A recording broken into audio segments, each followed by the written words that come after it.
كنتم خير أمة أخرجت للناس تأمرون بالمعروف وتنهون عن المنكر وتؤمنون بالله.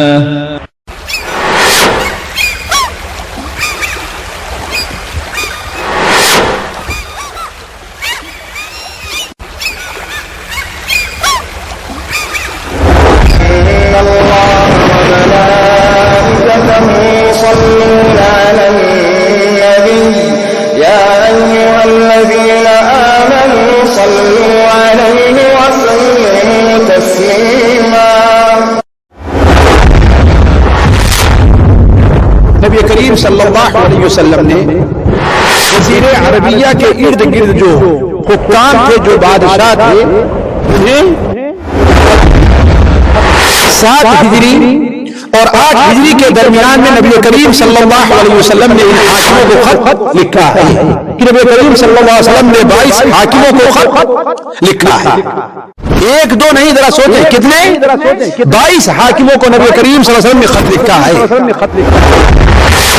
اس لیے کہ یہ دین صرف عرب کا دین نہیں، یہ مذہب صرف ایشیا کے لیے نہیں، یہ مذہب کسی خاص خاندان اور خاص گروپ کے لیے نہیں ہے. نبی کریم صلی اللہ علیہ وسلم کو ساری دنیا کے لیے رسول بنا کے بھیجا گیا تھا.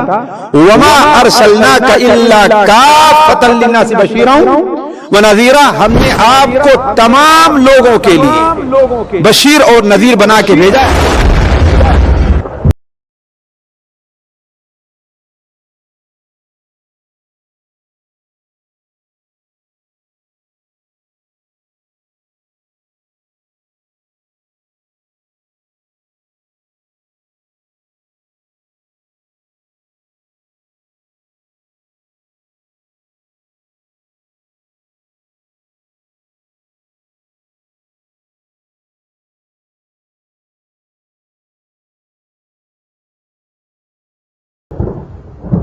متبرک ہے وہ ذات جس نے اپنے بندے پر فرقان نازل کیا تاکہ وہ اہل عالم کے لیے ڈرانے والا بن جائے. وہی ذات جو ارض و سماوات کی بادشاہی کا مالک ہے، جس نے نہ کسی کو بیٹا بنایا اور نہ ہی اس کی حکومت میں کوئی شریک ہے. اس نے ہر چیز کو پیدا کیا تو اس کا ٹھیک ٹھیک اندازہ کیا. حقیقت و نصیحت کی یہ 26ویں کڑی، جس کا ابھی کچھ دیر میں آغاز ہوا چاہتا ہے. پچھلے درسوں میں اور پچھلی قسطوں میں ہم نے تفصیلاً سیرت سے متعلق صلح حدیبیہ اور اس کے فوائد، اور اس کے بعد غزوہ خیبر، اور جس سے متعلق مسلمانوں کو کتنی پریشانیاں اور ساتھ ہی ساتھ مسلمانوں نے ہمت سے کام لیتے ہوئے مسلمانوں کی جماعت نے وقتاً فوقتاً ان کے بے شمار قلعوں کو مسمار کیا، قلعہ قما کیا، اور ایک ایک قلعہ فتح کرتے گئے اور ان کے ایک ایک سرداروں کو ختم کرتے گئے. لہذا بہت سارے واقعات اس درمیان ہمارے پاس آئے، اور وہ بھی دیکھا کہ یہودیوں کی بڑے سے سب سے بڑے دشمن قتل ہوتا ہے، اور اللہ کے رسول صلی اللہ علیہ وسلم کے نکاح میں اس کی بیوی آپ صلی اللہ علیہ وسلم کے نکاح میں آتی ہے. اور اسی طریقے سے مکہ کے اندر جو شور شرابہ ہوا تھا، اور مکہ کے لوگ کفار مکہ جس خوش فہمی میں مبتلا تھے کہ ایک بہت بڑی طاقت سے مسلمان ٹکر لے رہے ہیں، لہذا مسلمانوں کے ٹکڑے ٹکڑے ہو جائیں گے. لیکن خلاف واقعہ مسلمان وہاں پر جیت ہوئے، اور کس طریقے سے پہلے ان کی خوشی غمی میں تبدیل ہو گئی. لہذا یہ تفصیلاً ہم نے بہت ساری باتیں اس ضمن میں سنی تھی. میں بلا کسی تاخیر آگے بڑھنے کے لیے، یعنی 26ویں کڑی کا آغاز کچھ ہی دیر میں ہوا چاہتا ہے، میں استاد محترم فضیلت الشیخ مقصود الحسن صاحب فیضی حفظہ اللہ سے گزارش کرتا ہوں کہ تشریف فرمائیں اور سیرت النبی صلی اللہ علیہ وسلم ما حقیقت و نصیحت کی 26ویں کڑی کا آغاز فرمائیں۔ السلام علیکم۔ بسم اللہ الرحمن الرحیم، الحمد للہ رب العالمین، الرحمن الرحیم، مالک یوم الدین، ونشهد ان لا الہ الا اللہ ونشهد ان سیدنا ومولانا محمدا عبده ورسولہ ارسلہ الی الناس کافۃ بشیرا ونذیرا، اما بعد فإن خير الحديث كتاب الله وخير الهدي هدي محمد صلى الله عليه وسلم وشر الأمور محدثاتها وكل محدثة بدعة وكل بدعة ضلالة وكل ضلالة في النار. أعوذ بالله السميع العليم من الشيطان الرجيم. بسم الله الرحمن الرحيم. تبارك الذي نزل الفرقان على عبده ليكون للعالمين نذيرا. سبحانك لا علم لنا إلا ما علمتنا إنك أنت العليم الحكيم. رب اشرح لي صدري ويسر لي أمري واحلل عقدة من لساني يفقهوا قولي واحلل عقدة من لساني يفقهوا قولي. عزیز ساتھیوں اور دینی بھائیوں، نبی کریم صلی اللہ علیہ وسلم کی سیرت طیبہ کا یہ جو سلسلہ چل رہا تھا، پچھلے درس میں بات یہاں پر آ کر ختم ہوئی تھی کہ غزوہ خیبر کے بعد نبی کریم صلی اللہ علیہ وسلم کو یہودیوں سے فرصت مل گئی. یہودی جو سانپ کے بل کے سانپ بنے ہوئے تھے اور انہوں نے مسلمانوں کے خلاف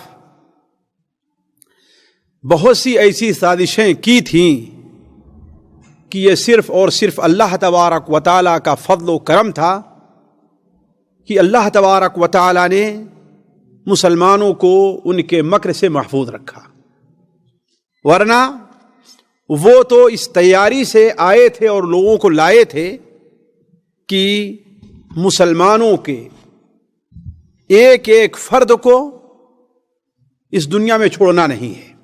لیکن اللہ تبارک و تعالیٰ کو جو کام کرنا رہتا ہے اس کے سامنے کوئی چیز رکاوٹ نہیں بنتی. نبی کریم صلی اللہ علیہ وسلم کو جب صلح حدیبیہ کے بعد قریش جو آپ کے سب سے بڑے دشمن تھے ان سے فرصت ملی، اور غزوہ خیبر کے بعد جو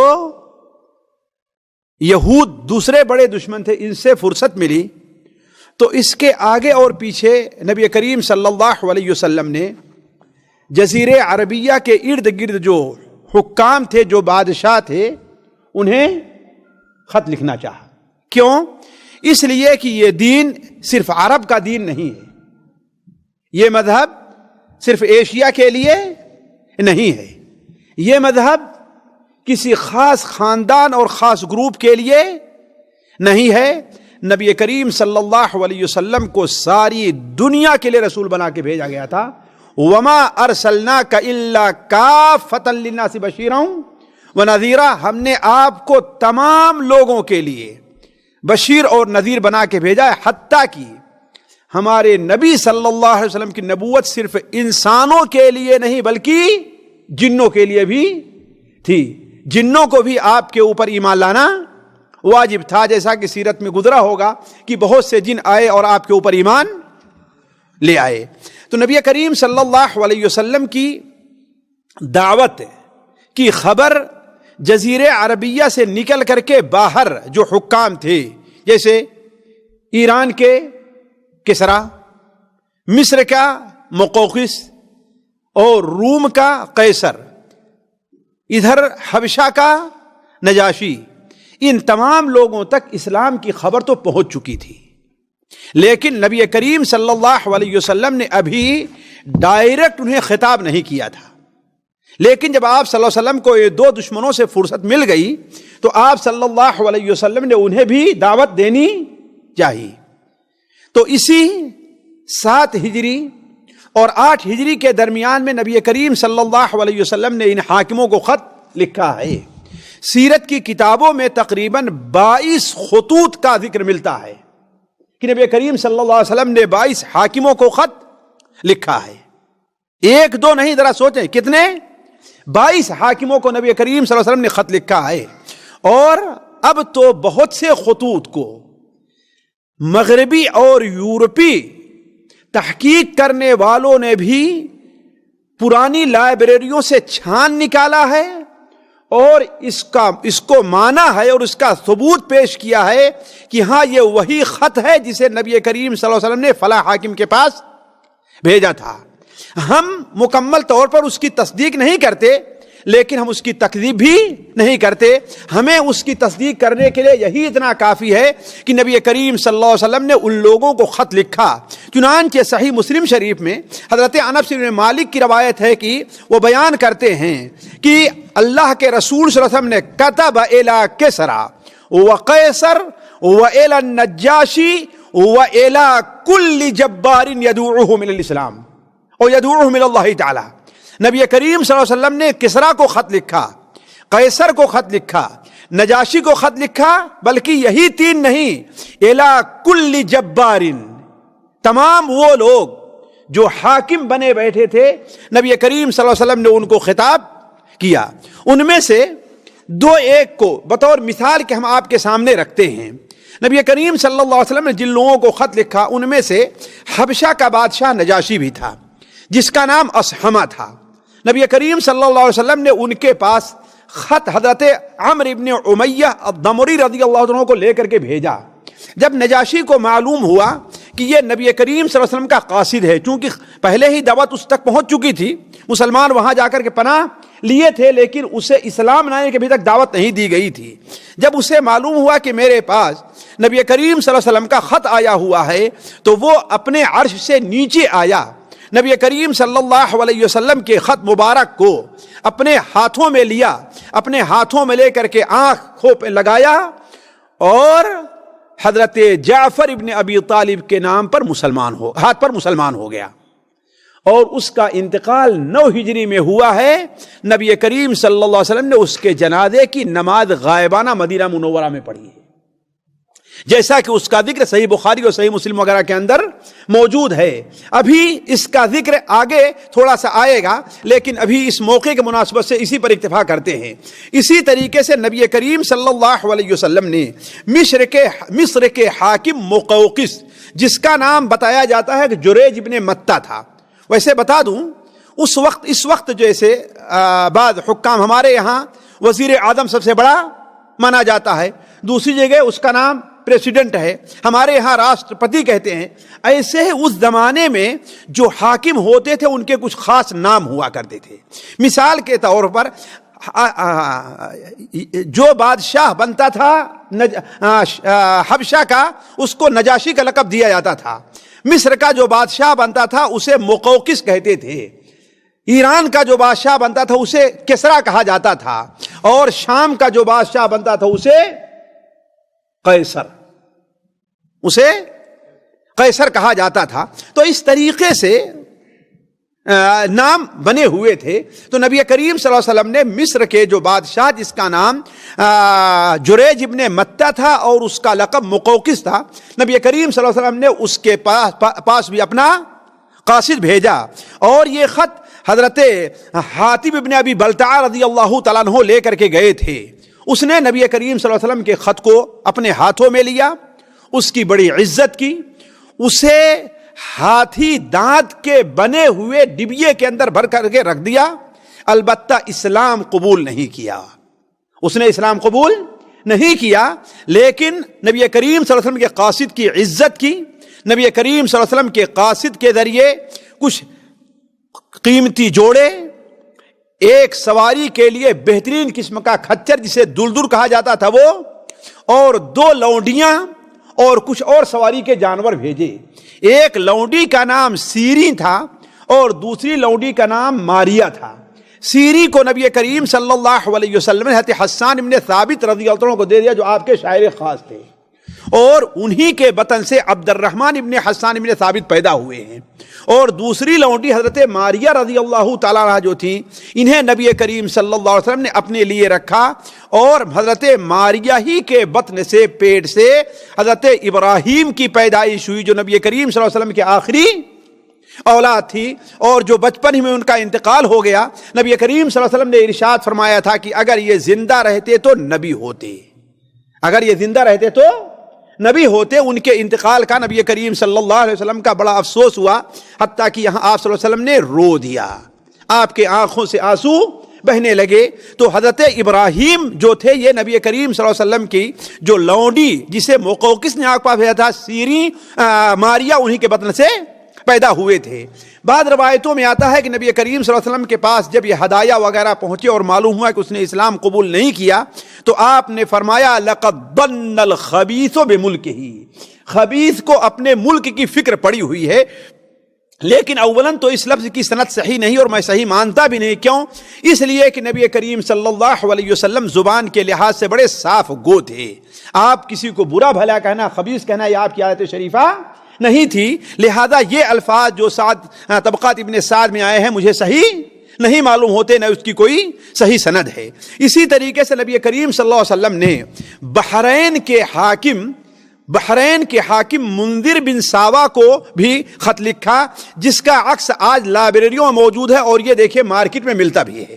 یہ نبی کریم صلی اللہ علیہ وسلم کا وہ خط ہے جسے آپ نے منذر بن ساوا کے نام سے بھیجا تھا، اور یہ پرانا خط کہا جاتا ہے کہ آپ صلی اللہ علیہ وسلم نے جو خط لکھوایا تھا، جو ہے اسی کی فوٹو کاپی آج بھی کرم خوردہ چمڑے کے اوپر موجود پائی گئی ہے، جو آج بھی آپ لوگ اگر چاہیں تو یہ مارکیٹ میں یہ چیز مل سکتی ہے۔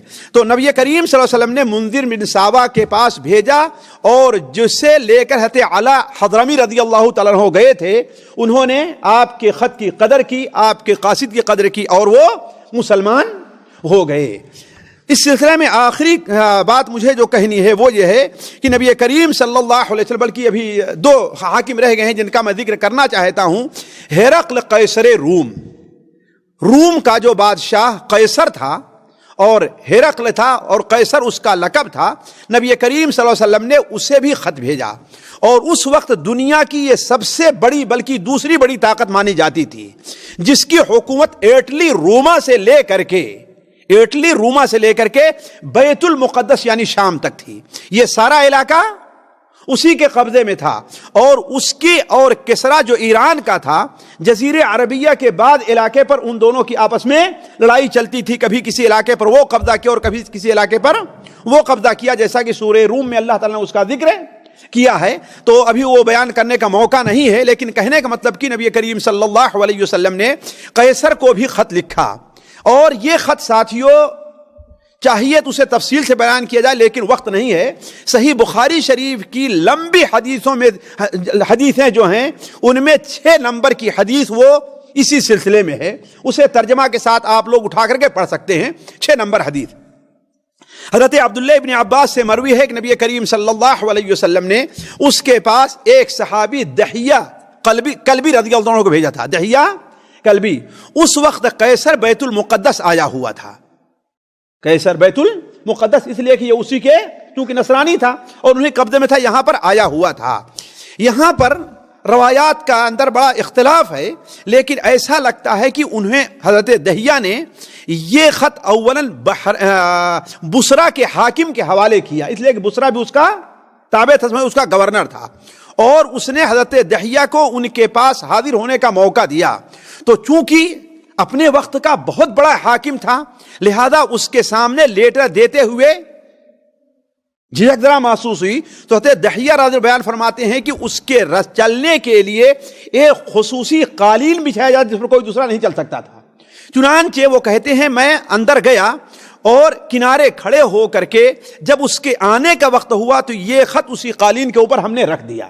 جب وہ آیا، جب وہ ادھر سے گزرا اور اس خط کو پڑا ہوا پایا، اٹھا کر کے دیکھتا ہے تو کہتا ہے یہ خط والا کون ہے، یہ خط والا کون ہے تھے؟ دہیہ رضی اللہ عنہ، کہ میں ہوں اس خط والا۔ علی کل حال اس نے اس خط کو پڑھا اور پڑھنے کے بعد کہا جب میں اپنی جگہ پر جاؤں، اس کا کہنا تھا کہ حمص، اس لیے کہ جزیرے عربیہ میں اس نے اپنا دارالحکومت حمص کے اندر رکھا تھا، جہاں پر آج ظالم آگ کی بارش کر رہے ہیں، اللہ تعالیٰ اسے ظالموں سے نجات دے۔ حمص کے اوپر وہاں پر اس کا تخت تھا، کہا جب میں وہاں پر پہنچ جاؤں تو یہ خط لے کر کے آنا۔ چنانچہ دہیہ رضی اللہ عنہ وہاں پر پہنچے تو اس نے کیا کام کیا کہ یہ تمہارا نبی سچا ہے، اور ہم یہ سمجھتے تھے کہ یہ جزیرے عربیہ میں نہیں بلکہ ہمارے علاقے میں پیدا ہوگا، اگر میں ہوتا وہاں پر تو اس کے جوتے سیدھے کرتا، میں ہوتا تو اس کے جوتے سیدھے کرتا، میں حکومت کے کاموں میں مشغول ہوں اس لیے وہاں تک نہیں پہنچ سکتا۔ البتہ یہ ہے کہ اس نے ایمان کا اظہار کیا، اس نے ایمان کا اظہار کیا، لیکن اسی درمیان اس نے کیا کیا کہ دیکھو اس قصر کا اور محل کا دروازہ بند کر دو، اور بڑے بڑے پادری اور بڑے بڑے فوجی جو تھے ان کو بلایا۔ ان کو بلانے کے بعد کہتا ہے کہ اے لوگو دیکھو، اگر تم کامیابی چاہتے ہو اور یہ چاہتے ہو کہ تمہارا ملک باقی رہے تو اس نبی کی بات مان لو اور اس کی پیروی کرو، اس نبی کی بات مانو اور اس کی پیروی کرو۔ یہاں پر رک کر کے ایک بات اور بیان کر دوں، جب قیصر کے پاس یہ خط پہنچا ہے تو دیکھیے حاکم تھا، بہت بڑے ملک کا حاکم تھا، اس نے سمجھ سے کام لیا۔ اس نے سب سے پہلے کہا کہ جہاں سے یہ خط آیا ہوا ہے، آیا وہاں کے کچھ لوگ اس علاقے میں تو ہیں نہیں، تو ان دنوں ابو سفیان جو قریش کے سردار تھے وہ گئے ہوئے تھے کہاں؟ شام تجارت کے لیے۔ تو اسے بتایا گیا کہ ہاں ایک قافلہ آیا ہے مکے سے، عرب سے، تو کہا دیکھو اس میں جو سب سے زیادہ نسب اور خاندان کے لحاظ سے ان کا قریبی ہو اس کو بلاؤ، جو نسب اور خاندان کے لحاظ سے قریبی ہو اس کو بلاؤ۔ تو ابو سفیان بلائے گئے، تو ابو سفیان سے اس نے کہا کہ میں تم سے کچھ بات پوچھنا چاہتا ہوں، سچ سچ بتانا۔ تو نبی کریم صلی اللہ علیہ وسلم تفصیل پوچھی اس نے، آپ کے خاندان کے بارے میں، آپ کی عادت کے بارے میں، نبوت سے پہلے آپ کی زندگی کے بارے میں، اور آپ کے اوپر ایمان لانے والے کون لوگ ہیں، طاقتور لوگ ہیں، کمزور لوگ ہیں، مالدار لوگ ہیں، غریب لوگ ہیں، یہ ساری تفصیلات پوچھنے کے بعد کہا اگر تم سچ کہہ رہے ہو، ابو سفیان سے کہا اگر تم سچ کہہ رہے ہو تو ایک دن آئے گا کہ میرے قدموں کی یہ جو جگہ ہے یہاں کا وہ مالک بنے گا، یہاں کا وہ مالک۔ یعنی بتانے کا مقصد یہ ہے کہ اسے یقین تھا کہ اللہ کے نبی ہیں، لیکن جب وہاں اپنے درباریوں کو جمع کر کے اس نے یہ کہا کہ ان کے اوپر ایمان لے آلو اگر چاہتے ہو تمہارا ملک باقی رہے، تو سارے درباری بدک گئے۔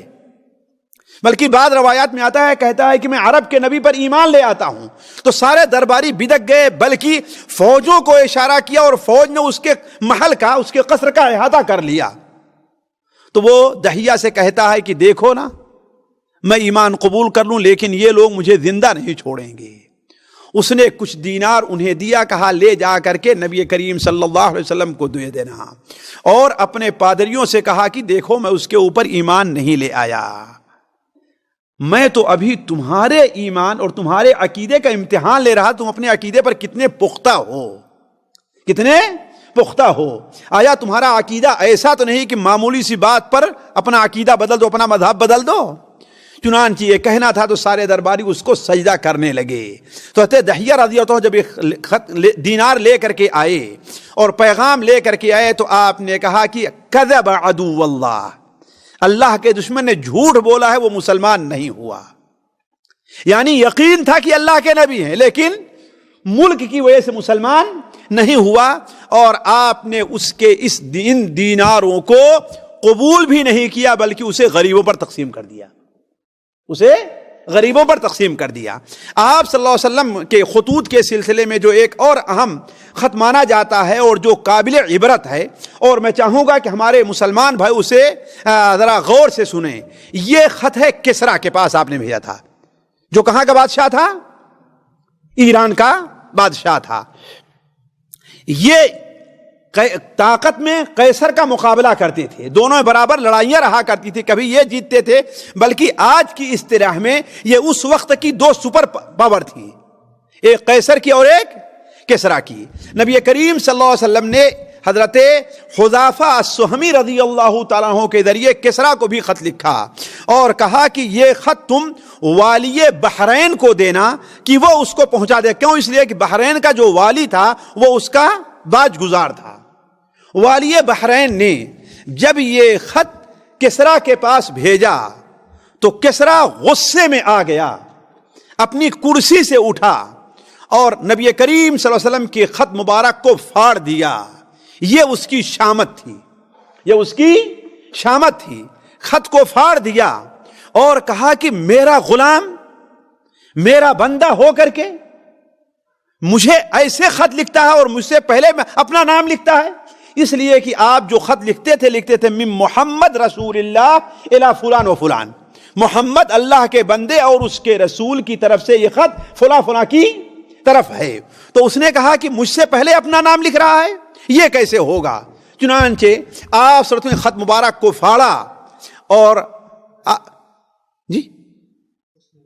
کسریٰ نے آپ کے خط مبارک کو اس نے پھاڑ دیا. نبی کریم صلی اللہ علیہ وسلم کے خط مبارک کو پھاڑا اور اپنے یمن کے حاکم بازام، جس کا نام تھا بازام، کو خط لکھا کہ 2 تگڑے اور موٹے آدمی تندرست کو بھیجو اس شخص کے پاس جو مجھے ان الفاظ میں خط لکھ رہا ہے، اسے یا تو قتل کریں یا پکڑ کر کے میرے پاس بھیج دیں.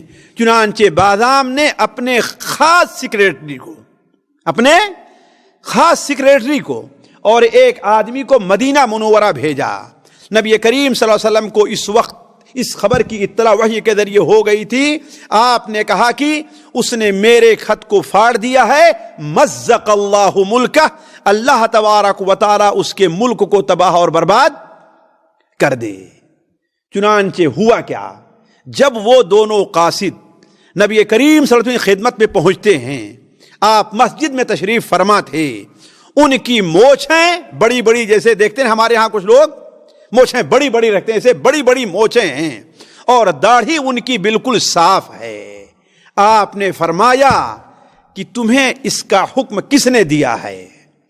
تمہیں اس کا حکم کس نے دیا ہے؟ ان دونوں نے کہا کہ میرے رب نے، یعنی کسریٰ نے. آپ صلی اللہ علیہ وسلم نے اس وقت فرمایا تھا ساتھیوں ہمارے لیے باعث عبرت ہونی چاہیے. آپ نے کہا لیکن میرے رب نے تو مجھے داڑھی بڑھانے اور مونچھوں کو پست کرنے کا حکم دیا ہے.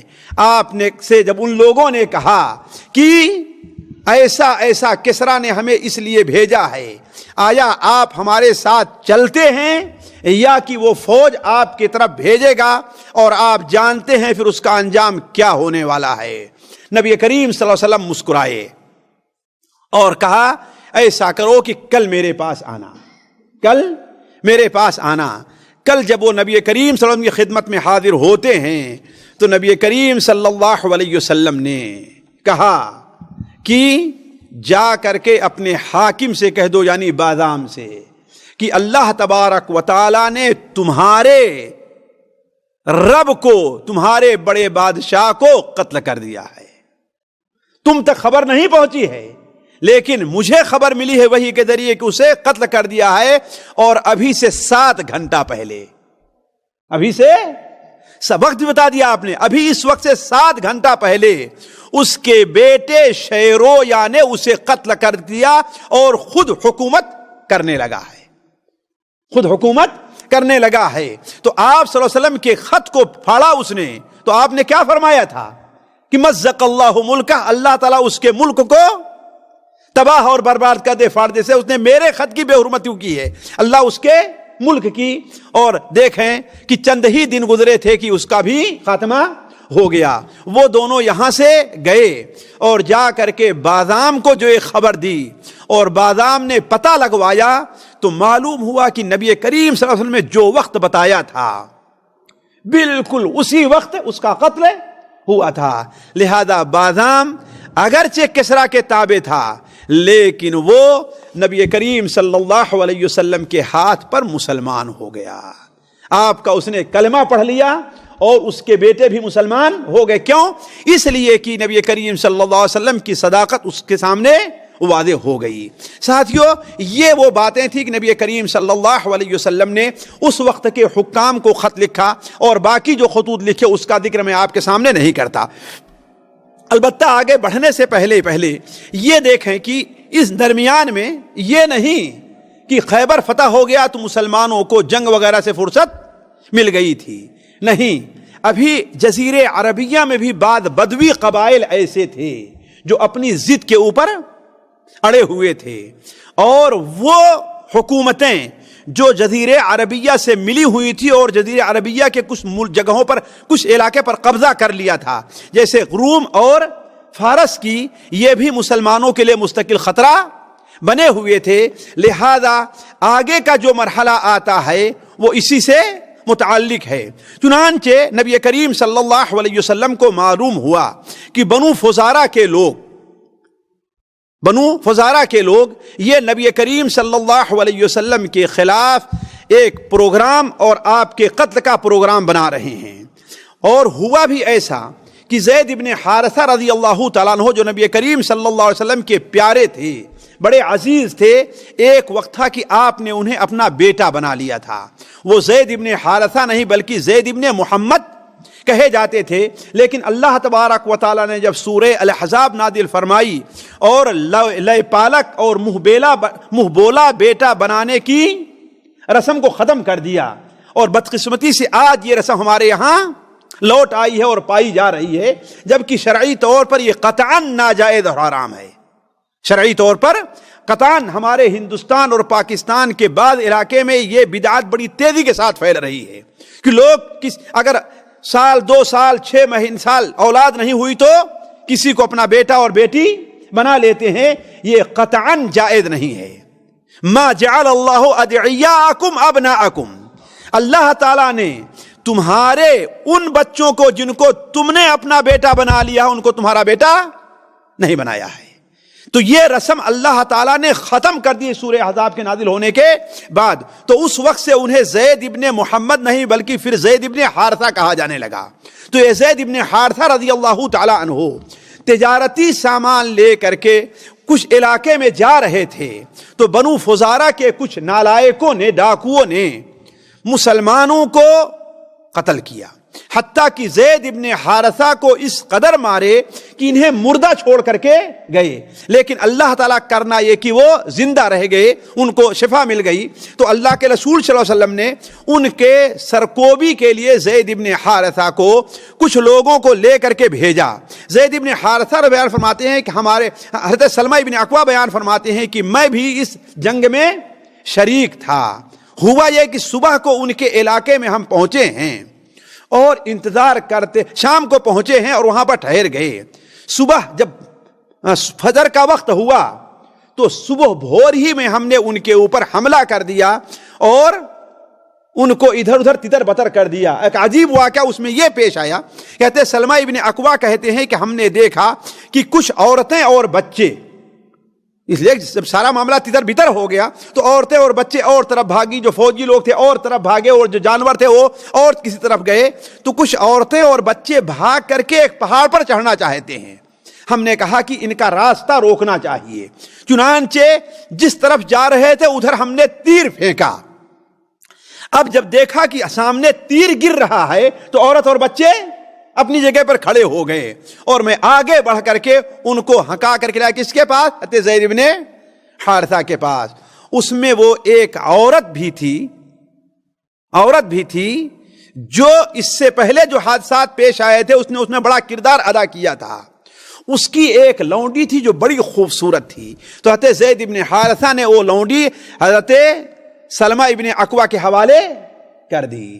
سلمہ ابن اکوع بیان کرتے ہیں میں اس لونڈی کو لے کر کے آیا مدینہ منورہ، ہم نے اسے چھوا تک نہیں تھا، تو آپ نے کہا کہ تمہیں وہ اتنی خوبصورت لونڈی ملی ہے اسے ہمیں دے دو۔ کہا میں خاموش رہ گیا۔ دوسرے دن پھر آپ نے کہا تو ہم نے اسے نبی کریم صلی اللہ علیہ وسلم کے حوالے کر دیا، تو آپ صلی اللہ علیہ وسلم نے اسے مکہ بھیج کر کے 2 مسلمان قیدیوں کو اس کے بدلے آزاد کیا ہے۔ اسی طریقے سے حضرت اسامہ ابن زید ابن حارثہ، جبکہ یہ واقعہ مجھے بعد میں رکھنا چاہیے لیکن چونکہ سریا کا ذکر ہے اس کا ذکر ہو رہا ہے، یہ تقریباً رمضان 7 یا اس کے کچھ بعد 7 ہجری رمضان میں ہوا یہ کہ آج آپ لوگ ادھر سے مدینہ منورہ جائیں تو ایک بورڈ ملے گا النقرہ، یہاں سے تقریباً 250-300 کلومیٹر آگے جانے کے بعد اسی علاقے میں ایک جگہ میفعہ تھی، وہاں ایک میفعہ ایک علاقہ تھا، وہاں پر ایک جگہ حرقات تھی۔ مسلمانوں کو خبر ملی کہ یہاں بھی بدوی قبائل اکٹھا ہو رہے ہیں اور مسلمانوں سے چھیڑخانی کرنے کے لیے، لیکن اللہ کے رسول صلی اللہ علیہ وسلم نے تقریباً 30 لوگوں کو بھیج کر کے ان کا معاملہ تتر بتر کیا۔ یہاں پر ایک واقعہ ہم نے اس کا ذکر اس لیے کیا ہے کہ ایک عبرتناک واقعہ پیش آیا اس میں۔ حضرت اسامہ ابن زید بیان فرماتے ہیں کہ جب ہم لوگوں نے ان کے اوپر حملہ کیا، ان کے اوپر حضرت غالب ابن عبداللہ کی قیادت میں لوگ گئے تھے، حملہ جب ہم نے کیا تو ایک شخص کا پیچھا کیا ہم نے اور ایک انصاری صحابی نے۔ جب اس نے یہ دیکھا کہ ہم اس کے اوپر اب حملہ کر دینے والے ہیں، یعنی اسے ہم قتل کر دینے والے ہیں، تو وہ کہتا ہے کہ لا الہ الا اللہ۔ وہ کیا کہتا ہے؟ لا الہ الا اللہ۔ حضرت اسامہ بیان کرتے ہیں کہ ہمیں انصاری جو صحابی تھے انہوں نے تو اپنا ہاتھ روک لیا، لیکن ہم نے اس کے اوپر ایسا وار کیا کہ وہ وہیں پر قتل ہو گیا، وہیں پر اس کا معاملہ تمام ہو گیا۔ جب میں مدینہ منورہ آیا اور نبی کریم صلی اللہ علیہ وسلم کے سامنے یہ بات آئی، صحیح بخاری صحیح مسلم کی روایت ہے ساتھیوں، جب یہ بات آئی تو آپ نے کہا کہ اسامہ تم نے اسے لا الہ الا اللہ کہنے کے بعد قتل کر دیا ہے؟ ہم نے کہا اے اللہ کے رسول صلی اللہ علیہ وسلم، اس نے اپنی جان بچانے کے لیے کلمہ پڑھا ہے۔ آپ نے پھر کہا اسامہ تم نے لا الہ الا اللہ کہنے کے بعد اسے قتل کر دیا ہے؟ ہم نے کہا اے اللہ کے رسول صلی اللہ علیہ وسلم، اس نے اپنی جان بچانے کے لیے کہا ہے۔ تو کہا کیا تم نے اس کے دل کو پھاڑ کر کے دیکھا تھا کہ وہ جان بچانے کے لیے کہہ رہا ہے؟ یہیں سے علماء نے لیا ہے کہ اگر کوئی آدمی لا الہ الا اللہ کا اقرار کرتا ہے تو اولی مرحلے میں اسے قتل نہیں کیا جائے گا یہاں تک اسے آزما نہ لیا جائے۔ اسی طریقے سے انہی دنوں میں ساتھیوں ایک اور بڑا افسوسناک اور عبرتناک واقعہ پیش آیا۔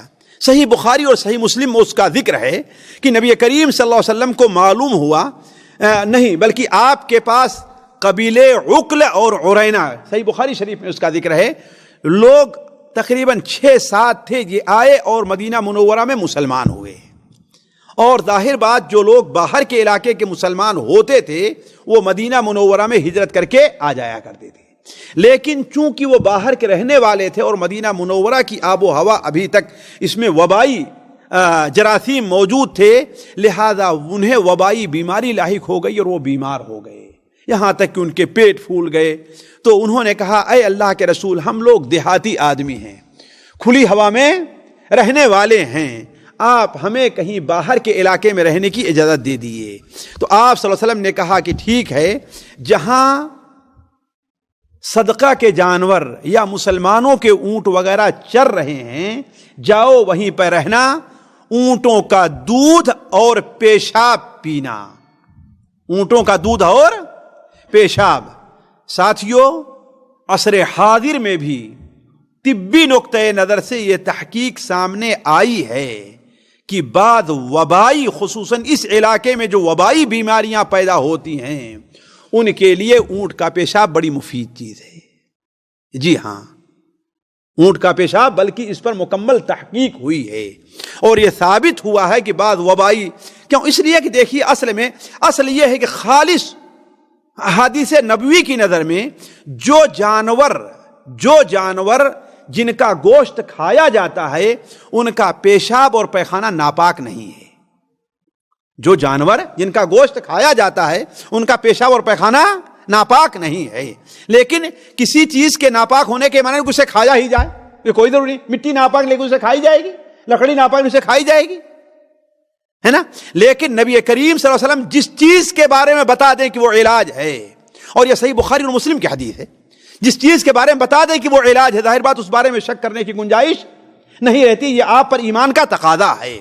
تو کہنے کا مطلب ہے کہ ان لوگوں نے جب یہ شکایت کی تو آپ نے کہا جاؤ ان کے دودھ اور ان کا پیشاب پیو، چنانچہ یہ علاج انہوں نے کیا اور شفا یاب ہو گئے۔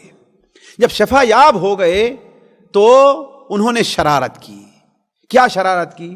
نبی کریم صلی اللہ علیہ وسلم کے چرواہے کو قتل کر دیا, اور ایسے بھی معمولی قتل نہیں, اسے ادھمرا چھوڑ کر کیا اور دھوپ میں ڈال دیا, اور جو جانور تھے انہیں ہکا کر کے لے کر کے چلے گئے. نبی کریم صلی اللہ علیہ وسلم کو جب یہ خبر ملی تو آپ نے کرز ابن جابر الفہری رضی اللہ تعالی عنہ کو, ہمارے خیال سے 30 یا 40 سواروں کو دے کر کے کہا کہ ان کا پیچھا کرو. بلکہ بعض روایات میں آتا ہے کہ آپ نے دعا کی کہ اے اللہ تعالیٰ ان کا راستہ تاریک کر دے اور وادی کو ان کے لیے بالکل تنگ بنا دے, جس طریقے سے تنگ جگہ سے لوگ نہیں گزر پاتے ویسے وادی سے نہ گزر پائے. اور ہوا بھی ایسا کہ مسلمانوں کی جماعت نے انہیں پکڑ لیا, وہ لے کر کے آئے گئے تو نبی کریم صلی اللہ علیہ وسلم نے ان کے جرم کی وجہ سے, اس لیے کہ ان کا جرم دہشت گردی بھی تھا, ان کا جرم بغاوت بھی تھا, لہذا نبی کریم صلی اللہ علیہ وسلم نے ان کے جرم کی وجہ سے ان کی آنکھوں کو پر سلائی پھیری اور ان کے ہاتھ پیر کاٹ کر کے میدان میں ڈال دیا, اور اس طریقے سے وہ مر گئے ہیں. تو اس طریقے سے یہ چند حادثات اس درمیان پیش آئے, اور بھی بہت سے حادثات کا ذکر مورخین نے کیا ہے. اگر ان کا ذکر کرتے رہیں ساتھیوں تو معاملہ یہیں پر ختم ہوگا, آگے نہیں بڑھ پائیں گے. اب آگے بڑھتے ہیں. دیکھیے آپ لوگ جو سیرت کے درس میں حاضر تھے, آپ لوگوں کے سامنے یہ بات آئی چکی ہے کہ جب 6 ہجری ذی القعدہ میں 6 ہجری ذی القعدہ میں نبی کریم صلی اللہ علیہ وسلم بیت اللہ شریف کے عمرے کے لیے جا رہے تھے, زیارت کے لیے جا رہے تھے. آپ کے ساتھ کتنے لوگ تھے؟ کسی کو یاد ہے؟ 1400 صحابی تھے. اس میں کوئی منافق نہیں تھا اور نہ عمومی طور پر بادیہ کے علاقے کے کوئی لوگ تھے, ایک آدھ ادھر سے بھولے بسرے تھے, ورنہ عام طور پر جو تھے وہ مدینہ منورہ ہی کے لوگ تھے. تو آپ صلی اللہ علیہ وسلم کو روک دیا گیا, مکے میں داخل نہیں ہونے دیا گیا تھا, ہے نا, یاد ہے نا. اور وہاں پر صلح ہوئی تھی کہ اس سال آپ لوگ واپس چلے جائیں اور آئندہ 3 دن کے لیے آئیں گے, بغیر ہتھیار کے آئیں گے, اور صرف 3 دن یہاں رہ کر کے عمرہ کر کے آپ چلے جائیں گے. یہ بات یاد ہے نا. تو جب 7 ہجری ذی القعدہ کا مہینہ آیا تو نبی کریم صلی اللہ علیہ وسلم نے اعلان فرما دیا, اور آپ 2000 صحابہ کو لے کر کے عمرہ کے لیے نکلے ہیں. ذی القعدہ 7 ہجری میں آپ نے اپنے ساتھ ہدی کا جانور بھی لیا. مسلمانوں کے ساتھ 60 اونٹ بھی تھے جو ہدی کے جانور, اور پہلے بھی کہہ چکا ہوں ساتھیوں, آج یہ سنت چھوٹی جا رہی ہے. ہم لوگ یہ سمجھتے ہیں کہ قربانی اور ہدیہ یہ صرف حج میں دیا جاتا ہے بس, حالانکہ قربانی اور ہدیہ یہ حج کا جو 2 طریقہ ہے اس میں واجب ہے, بلکہ حج اور حج افراد میں اور عمرہ میں یہ سنت ہے. حج افراد میں اور عمرہ میں سنت ہے, لیکن آج شاید ہی کوئی اس سنت کے اوپر عمل کرتا ہو, ورنہ عمرے پر کوئی آدمی قربانی دیتا ہی نہیں, حالانکہ یہ سنت کا طریقہ ہے. نبی کریم صلی اللہ علیہ وسلم پہلے بھی جا رہے تھے ذی القعدہ 6 ہجری میں, پھر بھی آپ اپنے ساتھ ہدی کے جانور لے کر کے گئے تھے. آپ 7 کو جانے لگے, پھر بھی ہدی کے جانور لے کر کے گئے. تاریخی روایات کے مطابق آپ کے ساتھ 60 اونٹ تھے. کتنے؟ 60 اونٹ تھے. اور آپ کے ساتھ 1400 صحابی تو وہ تھے جو پچھلے سال آپ کے ساتھ گئے تھے. البتہ اس میں سے کچھ صحابہ شہید ہو گئے تھے, اس میں سے کچھ صحابہ جو شہید ہو گئے تھے وہ الگ ہے, باقی جو باقی تھے وہ سارے تھے, اور کچھ دوسرے لوگ بھی نبی کریم صلی اللہ علیہ وسلم کے ساتھ تھے. بعض روایات سے پتہ چلتا ہے, جو کم سے کم میرے نزدیک صحیح ثابت نہیں ہوئی, کہ نبی کریم صلی اللہ علیہ وسلم اپنے ساتھ ہتھیار بھی لے کر کے گئے ہیں.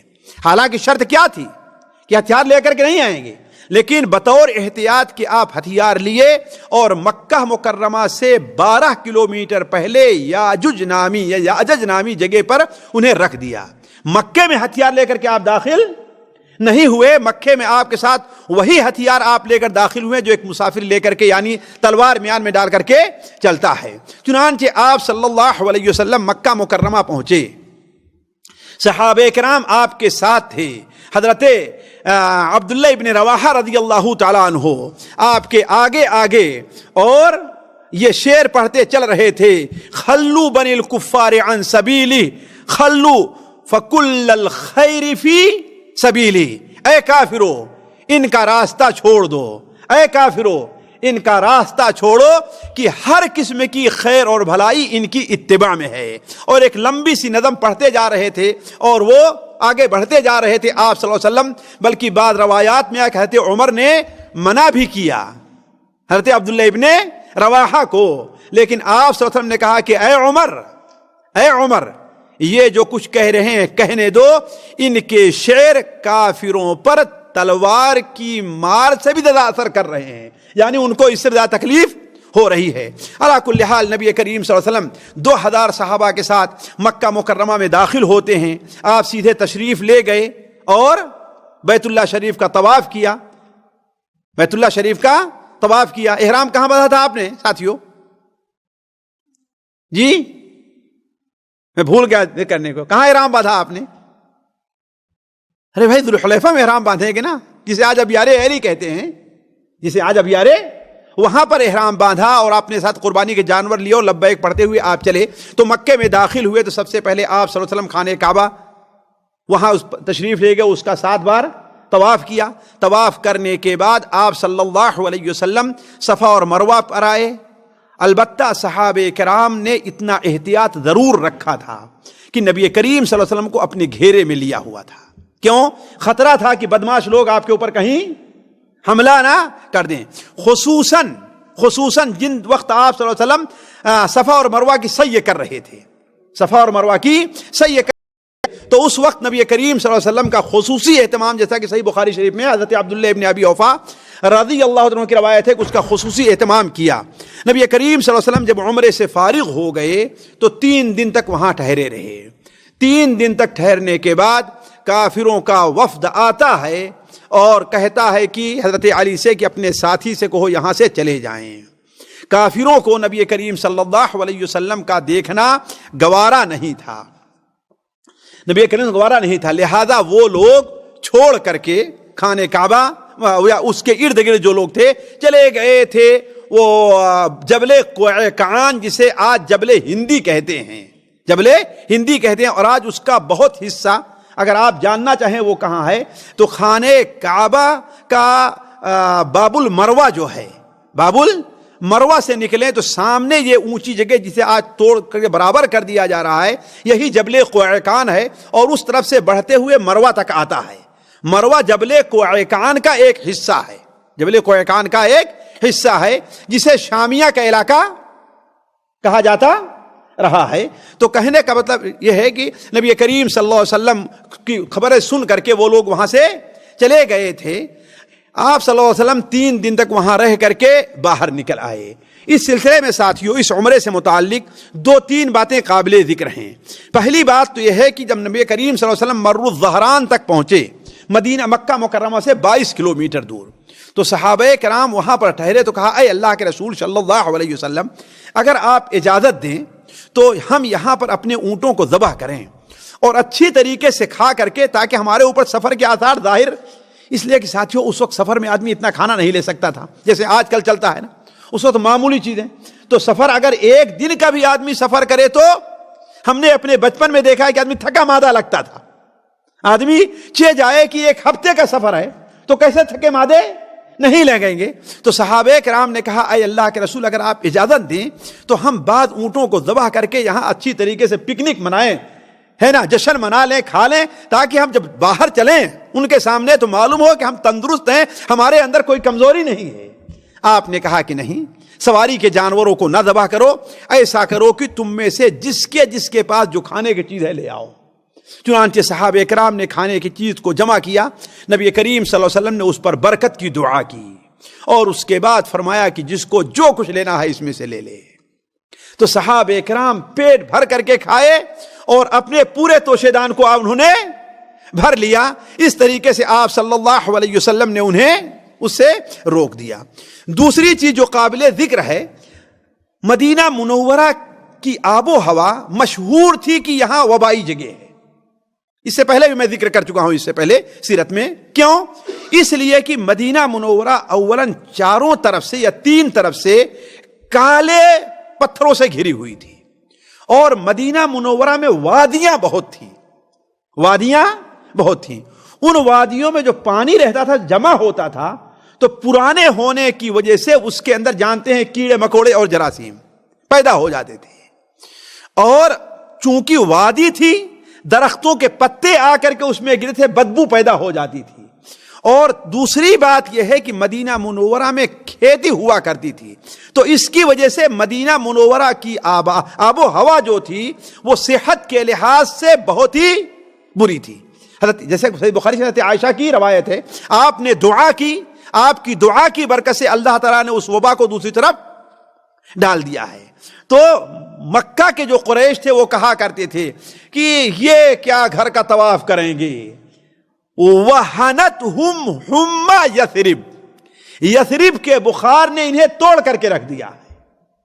تو آپ صلی اللہ علیہ وسلم کو جب یہ خبر ملی تو آپ نے کہا کہ اللہ تعالیٰ اس بندے پر رحم کرے جو آج ان کے سامنے اپنی قوت کا اظہار کرے، اپنی طاقت دکھائے کہ میرے اندر کتنی طاقت ہے۔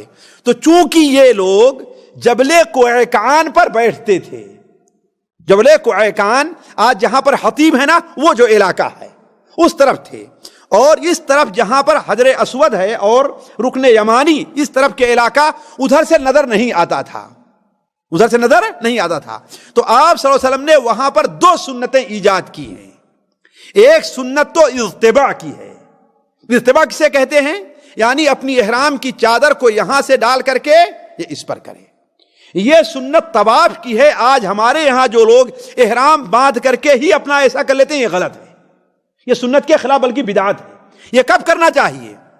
جب خانہ کعبہ کے پاس پہنچ جائے، طواف کرنا ہے، تب اپنی چادر کو ایسے یہاں سے نکال کر کے، یعنی دایاں کندھا کیا کرے، اپنا کھول لے۔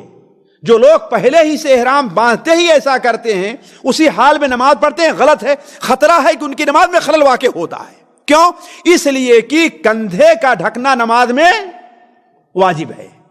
لہذا اس چیز پر آپ لوگوں کو متنبہ رہنا چاہیے اور متنبہ کرنا چاہیے لوگوں کو۔ تو پہلی سنت تو یہ ہے آپ نے ایجاد کی کہ اضطباع کا معاملہ آپ نے کا حکم دیا، اضطباع کا۔ دوسری چیز یہ ہے کہ رمل ہے۔ رمل کہتے ہیں، اب تو پہلوانی کا دور ہی نہیں رہے گا، پہلے تو دیہاتوں میں اور چھوٹے چھوٹے شہروں میں پہلوانی اور کشتی اور دنگل ہوا کرتے تھے۔ پہلوان کیسے چلتے ہیں؟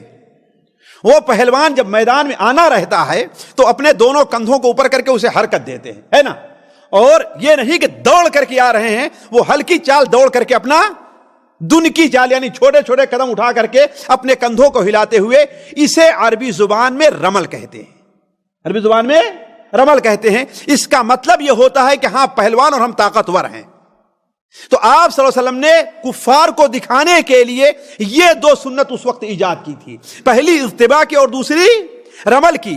تو جب آپ کو یہ خبر ملی کہ قریش یہ کہہ رہے ہیں تو آپ نے کہا کہ اللہ تعالی رحم کرے اس بندے پر جو آج اپنی طاقت کا ان کے سامنے اظہار کر رہا ہے، اپنی طاقت کا اظہار کر رہا ہے۔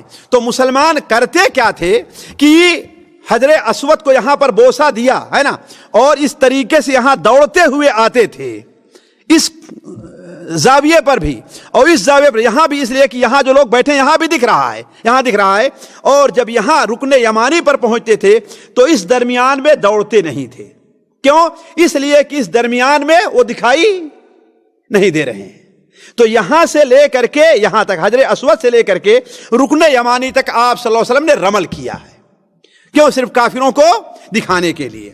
تیسری چیز جو اس سے متعلق ہے، اس عمرے سے متعلق، جس عمرے کو عمرے قضا کہا جاتا ہے، یعنی وہ جو عمرہ آپ نے چھوڑا تھا اس کے بدلے جو آپ نے عمرہ کیا تھا، کہ آپ صلی اللہ علیہ وسلم جب مکہ مکرمہ سے نکلنے لگے تو امامہ رضی اللہ تعالی عنہا حضرت حمزہ کی بیٹی تھی۔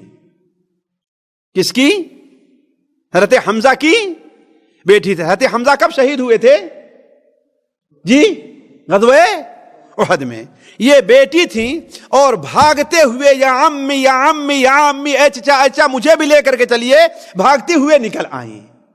تو حضرت علی بھی دوڑے ان کو پکڑنے کے لیے، حضرت زید ابن حارثہ بھی دوڑے ان کو پکڑنے کے لیے، حضرت جعفر ابن ابی طالب بھی دوڑے ان کو پکڑنے کے لیے، اور ہر ایک کی اپنے سامنے حجت تھی، ہر ایک کی ان کے سامنے حجت تھی۔ حضرت زید ابن حارثہ کی حجت یہ تھی کہ نبی کریم صلی اللہ علیہ وسلم نے ہجرت کے بعد زید ابن حارثہ اور حضرت حمزہ دونوں کے درمیان بھائی چارگاہ کروا، دونوں ایک دوسرے کے بھائی ہیں. تو حضرت زید ابن حارثہ نے کہا کہ یہ میری بھتیجی ہے، میرے بھائی کی بیٹی ہے.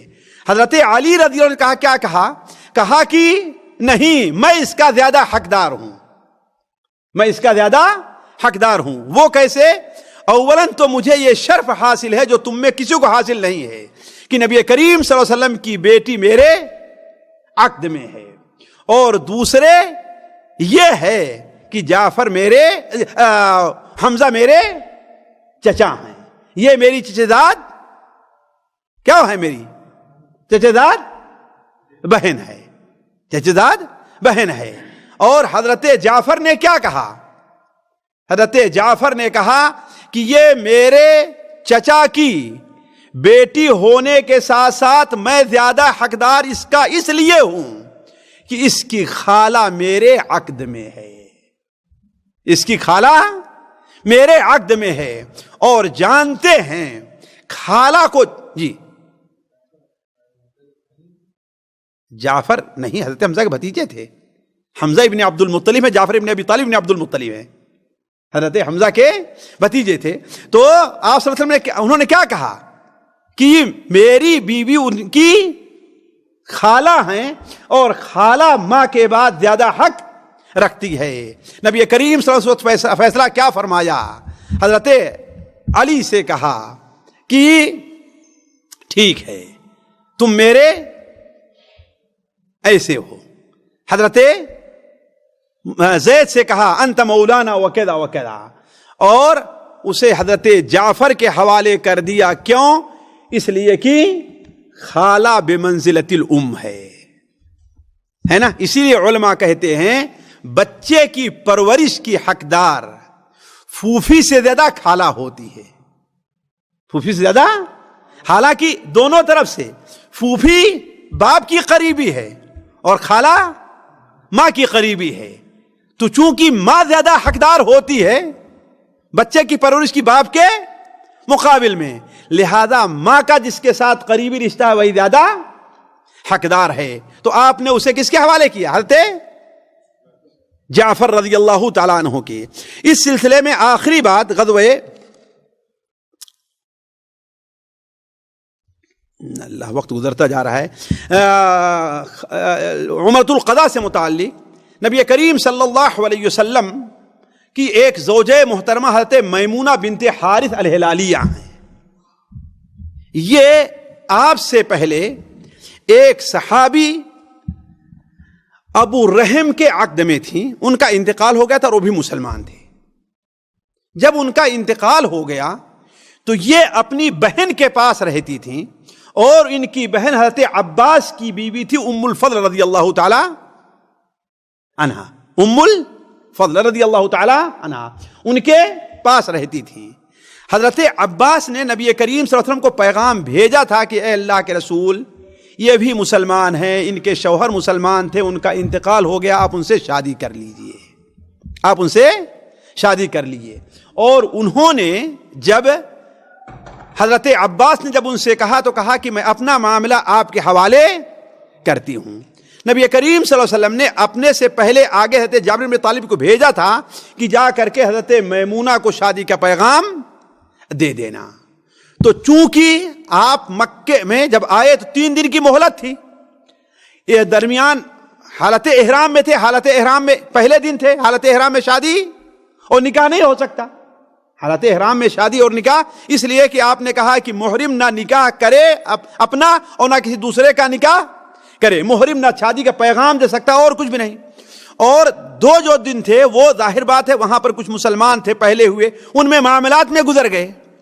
تو آپ صلی اللہ علیہ وسلم جب تیسرے دن آپ کو نکلنے کے لیے کافروں نے کہا، تو چونکہ آپ کا ان کے ساتھ معاہدہ تھا لہذا آپ مکے سے باہر تقریباً 12 کلومیٹر صرف ایک جگہ ہے، آپ وہاں پر آئے اور حضرت زید ابن حارثہ کو پیچھے چھوڑ دیا، کہا میمونہ کو لے کر کے آؤ.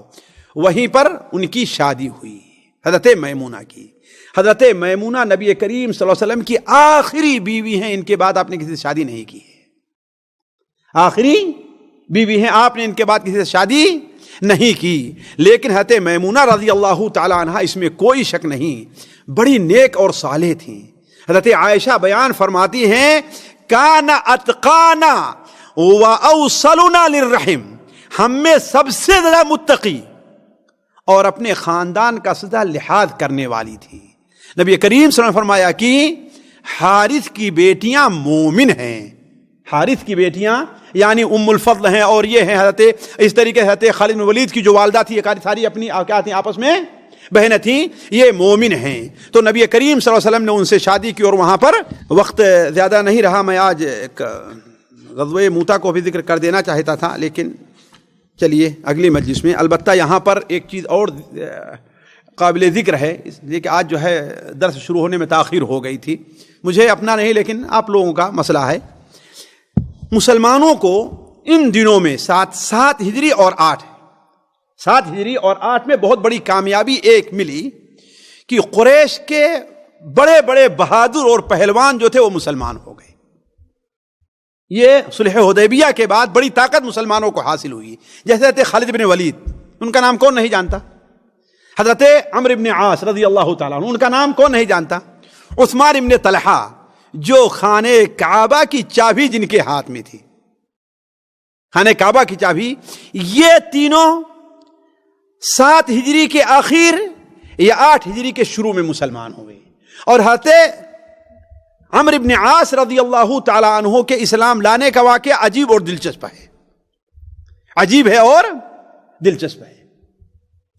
ساتھیوں ہوا یہ کہ جب صلح حدیبیہ میں یہ دونوں اللہ کے رسول کے خلاف تھے, حضرت خالد بن ولید بھی اور عمرو بن عاص بھی, اور یہ دونوں صلح پر قطعاً موافق نہیں تھے.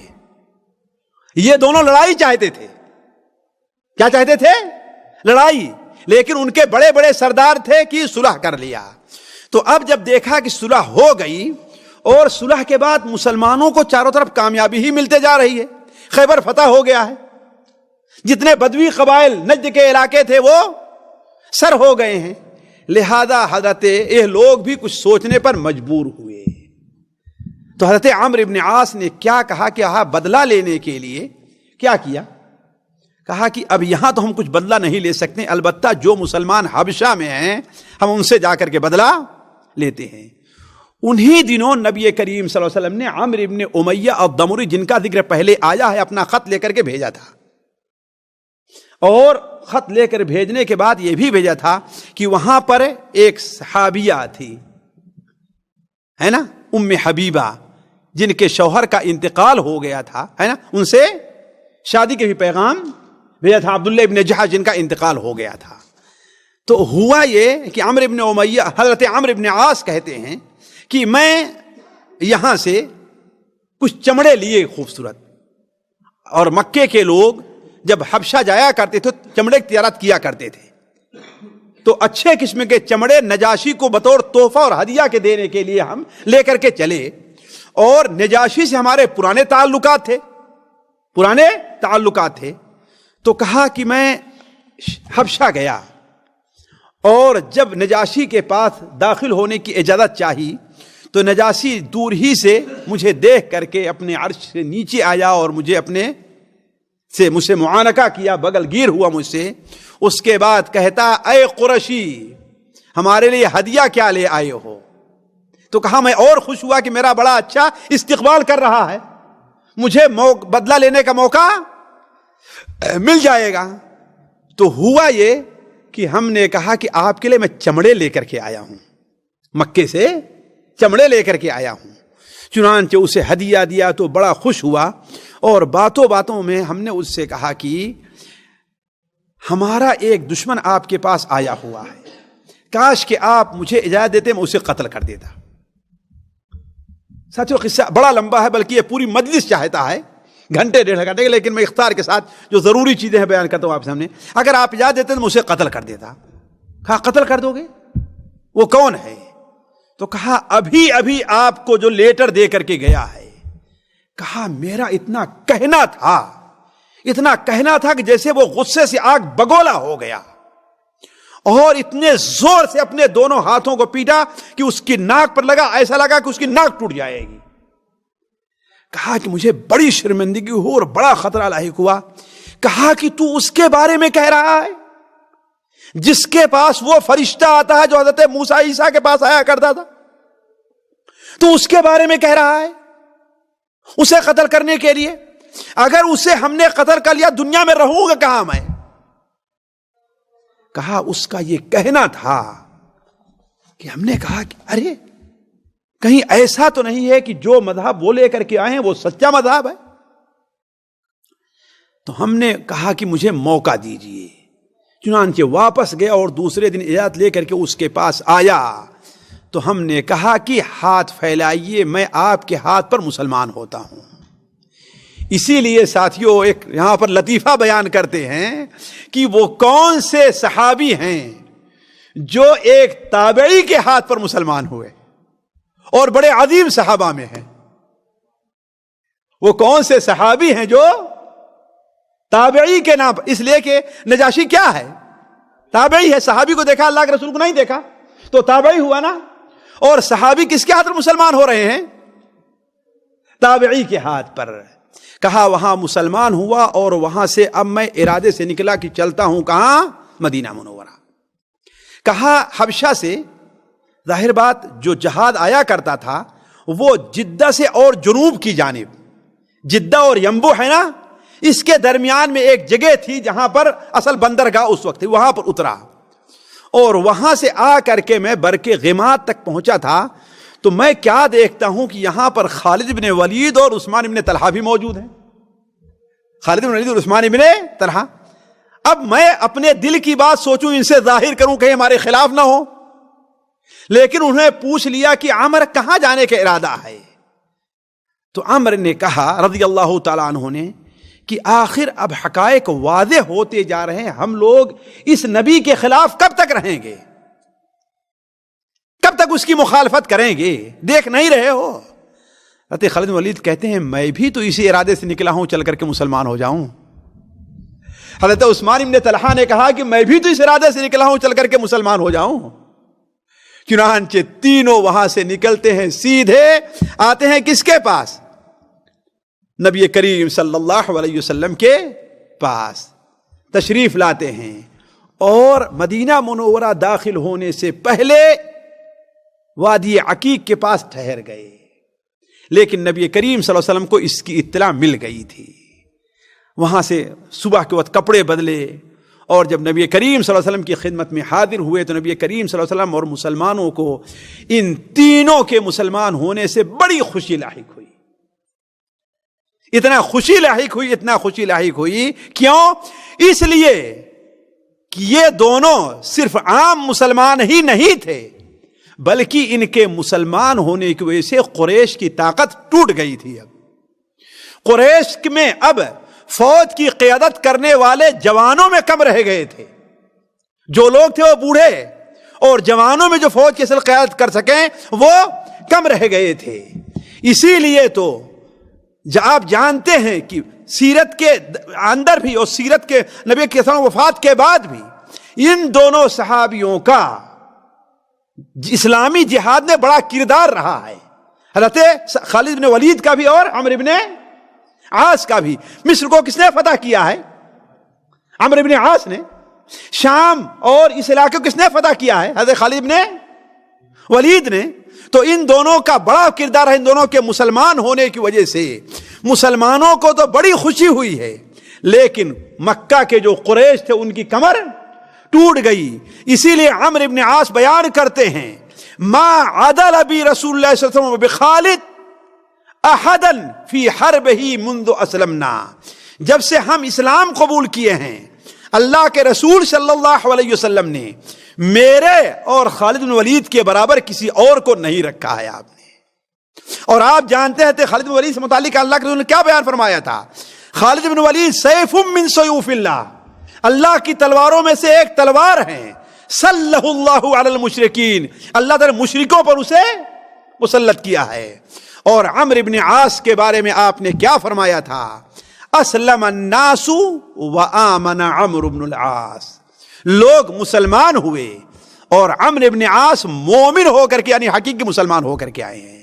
بڑا افسوس ہوتا ہے کچھ لوگ صرف شیعوں سے متاثر ہو کر کے تاریخی روایات پر نظر کر کے حضرت عمرو ابن عاص کے بارے میں بددنی کے شکار ہو جاتے ہیں کہ عمرو ابن عاص حضرت معاویہ کے ساتھ تھے, حضرت علی بن ابی طالب کے خلاف تھے. وہ ایک اجتہادی غلطی تھی, وہ ایک سیاسی معاملہ تھا جس کی وجہ سے عمرو ابن عاص کے مقام میں کوئی فرق نہیں. عمرو ابن عاص تو وہ ہیں کہ جب مدینہ منورہ پہنچے, صحیح مسلم شریف کی روایت ہے, مدینہ منورہ پہنچے ہیں اور کہا اے اللہ کے رسول میں آپ سے بیعت کرنا چاہتا ہوں. آپ نے جب ہاتھ بڑھایا تو عمرو ابن عاص نے اپنے ہاتھ کو کھینچ لیا. کہا عمرو یہ کیا کر رہے ہو؟ کہا اے اللہ کے رسول آپ کے خلاف ہم نے بہت جرم کیا ہے, آپ کے قتل کر کے در پہ میں رہا ہوں کہ آپ مل جائیں تو میں قتل کر دوں. آیا اللہ تعالیٰ میرے ان گناہوں کو معاف کرے گا کہ نہیں معاف کرے گا؟ تو آپ نے کہا اے عمرو تجھے معلوم نہیں ہے کہ اسلام اپنے پہلے سے جتنے گناہ انسان کیے رہے ان سارے گناہوں کو تو تم مسلمان ہو رہے ہو, اور تم ہجرت کر کے آ رہے ہو. ہجرت اپنے سے پہلے کے تمام گناہوں کو مٹا دیتی ہے اور حج اپنے سے پہلے تمام گناہوں کو مٹا دیتا ہے. تو عمرو ابن عاص, خالد بن ولید اور عثمان بن طلحہ اس درمیان میں مسلمان ہوئے تھے. اب ساتھیوں میں سمجھ رہا ہوں وقت زیادہ ہے, لیکن ہمیں اور آپ کو اس سے جو بات گزری ہے, جو چند سبق ملتے ہیں, اس کا ذکر کر دینا میں مناسب سمجھتا ہوں. پہلی چیز یہ ہے ساتھیوں, دیکھیے اسلام عالمی مذہب ہے. اسلام عالمی مذہب ہے, کسی ایک علاقے کے لیے نہیں ہے. ایسا نہیں ہے جیسا کہ آج یورپ کے کچھ لوگ دانشور اپنے کو بنتے ہیں اور یہ ثابت کرنا چاہتے ہیں کہ اسلام کس کا مذہب ہے, صرف جزیرے عربیہ کے لیے ہے. دوسری بات ذرا غور کریں, حکومت, منصب اور مال, یہ تین چیزیں, حکومت, منصب اور مال, حق قبول کرنے میں ہمیشہ حائل رہی ہیں. لوگ سمجھتے ہیں کہ اگر ہم مسلمان ہو گئے تو ہمارا منصب باقی, ہماری حکومت باقی, اور جانتے ہیں جن حاکموں کو آپ نے خط لکھا تھا ان میں سے اکثر لوگ جو مسلمان نہیں ہوئے, کیوں نہیں ہوئے؟ اپنی حکومت کی وجہ سے. آخر ابو جہل مسلمان کیوں نہیں ہوا؟ اسے یہ تھا کہ بنو یہ جو ہے کیا تھا, وہ کس قریش کے کس خاندان کا تھا, مخزوم سے نکل کر کے قیادت کس کے ہاتھ میں چلی جائے گی؟ بنو ہاشم کے ہاتھ میں چلی جائے گی. اسی طریقے سے ساتھیوں نبی کریم صلی اللہ علیہ وسلم اللہ تعالی کے ادب اور آپ کی تعظیم کو ہر جگہ ملحوظ رکھتے تھے. وہ کیسے؟ نبی کریم صلی اللہ علیہ وسلم نے جب حکام کو خط لکھنا چاہا تو آپ سے کہا گیا کہ وہ لوگ جب تک مہر نہ لگی رہے کسی چیز خط پر اس کو قبول نہیں کرتے ہیں. تو اس وقت آپ نے انگوٹھی بنوائی تھی جس پر محمد رسول اللہ لکھا ہوا تھا. سنا ہے نا آپ نے؟ کیا تھا پہلے یہ دیکھیے, اس میں ہے یہ پہلے نیچے محمد ہے, رسول ہے, اور اوپر اللہ ہے. حالانکہ پڑھنے محمد الرسول اللہ آخر میں آ رہا ہے, لیکن اللہ کی تعظیم اور ادب کے پیش نظر نبی صلی اللہ علیہ وسلم نے اپنا اللہ کا نام کہاں رکھا ہے؟ سب سے اوپر رکھا ہے. اسی لیے آج ہمارے یہاں جو یہ کہا جاتا ہے اللہ اور محمد دونوں کو ایک دوسرے کے برابر, دروازے پہ ادھر اللہ ادھر محمد, یہ چیز ساتھیوں مناسب نہیں ہے. گویا دونوں کو برابر آپ نے کر دیا ہے. نبی کریم صلی اللہ علیہ وسلم تو یہ نہیں گوارا تھا کہ کوئی یہ کہے کہ جو اللہ چاہے اور آپ چاہیں. آپ نے اس کو قبول نہیں کیا. کہا تم نے مجھے اللہ کے برابر کر دیا, جو اللہ اکیلے چاہے. تو اللہ تعالیٰ کی تعظیم کو ہمیشہ ساتھیوں مد نظر رکھنا چاہیے. اسی طریقے سے ساتھیوں یہ چیز ہمیشہ ذہن میں رکھنا چاہیے کہ زبان سے مسلمان ہونا یا دل سے مسلمان ہونا یہ کافی نہیں ہے. ہمارے ہاں جو کہتے ہیں ارے بھائی تمہارے عمل سے کیا ہوتا ہے, اصل چیز تو کیا ہے, دل کا معاملہ ہے. یہ قطعاً جھوٹ اور دھوکہ ہے. آیا ہرقل زبان دل سے مسلمان تھا کہ مسلمان نہیں تھا؟ مسلمان تھا, لیکن آپ نے کیا کہا؟ وہ جھوٹ بول رہا ہے, اسے اپنے ملک کا خطرہ ہے. کیوں؟ مسلمان ہونے کے لیے ضروری یہ ہے کہ جہاں دل سے مسلمان ہو, زبان سے اقرار بھی کرے اور اس کے مطابق عمل بھی کرے. یہ تینوں چیزیں ضروری ہیں. صرف دل سے مسلمان ہونے یہ چیز کافی نہیں ہے. اور آج کا آخری فائدہ یہ ہے کہ صحابہ کرام کی قوت ایمانی دیکھیے آپ کہ نبی کریم صلی اللہ علیہ وسلم سب سے بڑے مومن تھے اور اللہ پر سب سے توکل کرنے والے تھے, لیکن آپ نے اسباب کو نہیں چھوڑا ہے نا. اور صحابہ کرام اس کو سمجھتے تھے. آپ صلی اللہ علیہ وسلم اس کو اچھی طریقے سے سمجھتے تھے, آپ سمجھتے تھے. اسی لیے جب صلح حدیبیہ وہ عمرۃ القضاء کے موقع پر گئے ہیں تو اللہ تعالیٰ آپ کی حفاظت کر سکتا ہے نہیں کر سکتا ہے, لیکن اللہ تعالیٰ دنیا کے نظام کو چلانے کے لیے دنیا کے اندر کچھ عموماً اسباب رکھے ہیں. وہ اسباب نہیں ہے تو وہ کام نہیں ہوتا. آخر اللہ کے رسول جب مکہ مکرمہ میں اسلام کا اعلان کیا ہے آپ نے, تو اللہ آپ کی مدد کر سکتا ہی کر سکتا تھا, لیکن آپ نے جہاد کا حکم اس وقت نہیں دیا, تلوار اٹھانے کے آیت اس وقت تک نہیں دی جب تک کہ مسلمانوں کی ایک تعداد نہیں بن گئی اور مسلمانوں کا اپنا ایک جغرافیائی لحاظ سے ایک جگہ نہیں بن گئی ہے. اس لیے کوئی یہ نہ کہے کہ ہاں بھائی بہادری یہی ہے کہ انسان اپنے آپ کو جہاں چاہے نہیں, ہر جگہ انسان کو اسباب ڈھونڈنا چاہیے. وہ کیسے ساتھیوں, نبی کریم صلی اللہ علیہ وسلم سب سے بڑے مومن ہیں اور اللہ پر سب بھروسہ کرنے والے ہیں, لیکن عمرہ کے موقع پر صحابہ کرام آپ کے آگے پیچھے آپ کی حفاظت کر رہے تھے کہیں آپ کو حملہ نہ ہو جائے. آپ نے نہیں کہا چلو مجھے کوئی نہیں قتل کر سکتا, مجھے کسی سے ڈر نہیں, یہ نہیں کہا آپ نے ان لوگوں کو باقی رکھا کہ ہاں کیا ہے آپ کی حفاظت کی جائے. یہ چند باتیں تھی ساتھیوں جو آج کے درس سے متعلق آپ کے سامنے رکھی گئیں. باقی مرحلہ غزوہ موتا اور فتح مکہ کا انشاءاللہ اگلی مجلس میں آپ کے سامنے رکھا جائے گا. اللہ تبارک و تعالیٰ سے دعا ہے کہ اللہ تعالیٰ ہمیں اور آپ کو نبی کریم صلی اللہ علیہ وسلم کی سیرت کو سننے اور اس کے مطابق اپنی زندگی بنانے کی توفیق عطا فرمائے. اللہ تعالیٰ ہمارا اور آپ کا خاتمہ نبی کریم صلی اللہ علیہ وسلم کی سنت پر کرے. اللہ تعالیٰ ہمارے اور آپ کے دل میں آپ کی سنت اور آپ کی سیرت کی محبت ڈال دے. سبحانک اللہم و بحمدک اشہد ان لا الہ الا انت استغفرک و اتوب الیک.